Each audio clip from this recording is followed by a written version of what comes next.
छत्रपती संभाजीनगर जिल्हाधिकारी कार्यालयात पालकमंत्री संजय शिरसाट यांच्या संपर्क कार्यालयासाठी जागा देण्यात आल्यानं नव्या वादाला तोंड फुटण्याची शक्यता आहे।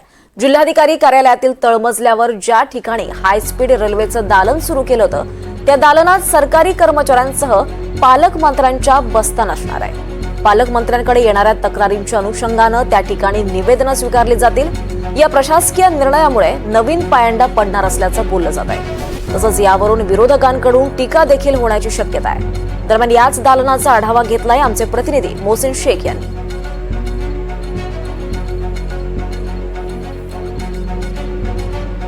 मी सध्या छत्रपती संभाजीनगरच्या जिल्हाधिकारी कार्यालयात उभा आहे आणि या ठिकाणी माझ्या पाठीमागे जे नाव दिसतंय ते म्हणजे पालकमंत्र्यांचं कार्यालय।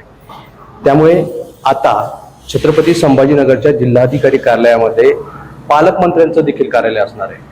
तसं हे शासकीय कार्यालय आहे, मात्र पहिल्यांदाच एखाद्या जिल्हाधिकारी कार्यालयात जे आहे तर पालकमंत्र्यांचं कार्यालय आपल्याला पाहायला मिळणार आहे।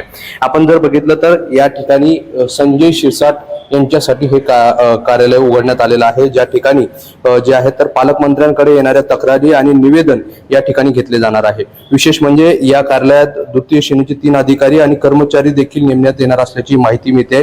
विशेष म्हणजे या कार्यालयाला अटी आणि शर्तीवर जे आहे तर परवानगी जी आहे तर प्रशासनाकडून देण्यात आल्याची देखील माहिती मिळते।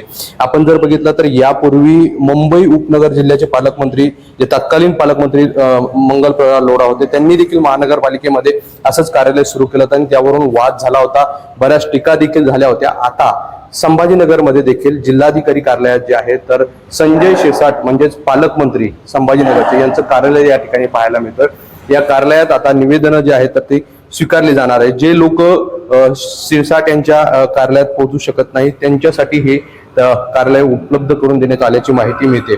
एकंदरीत हे सगळं शासकीय कार्यालय आहे असं असताना या ठिकाणी एखादा राजकीय पार्श्वभूमीचं कार्यालय उघडणं हे कितपत योग्य आहे अशी देखील आता टीका होऊ लागली आहे आणि या दालनावरून आता नवा वाद जे आहे तर समोर येण्याची शक्यता आहे। याला विरोध देखील होण्याची शक्यता आहे। जिल्हाधिकारी कार्यालय म्हणजे प्रशासकीय अधिकाऱ्यांचं कार्यक्षेत्र असतं, मात्र या जिल्हाधिकारी परिसरात एखादं पालकमंत्र्यांचं राजकीय कार्यालय उघडणं कितपत योग्य आहे असा देखील आता प्रश्न उपस्थित केला जातोय। त्यामुळे आता या ठिकाणी या कार्यालयात जे आहे तर राजकीय निवेदनं स्वीकारल्या जातील, तक्रारी स्वीकारल्या जातील। खरं तर हा प्रशासकीय म्हणजे शासकीय कार्यालय आहे आणि अशा ठिकाणी एखाद्या राजकीय पद असलेलं कार्यालय उघडणं यावरून आता नवा वाद उभा राहण्याची शक्यता आहे। व्हिडिओ जर्नलिस्ट कपिल जाधव सह मोहसिन शेख, NDTV, छत्रपती संभाजीनगर।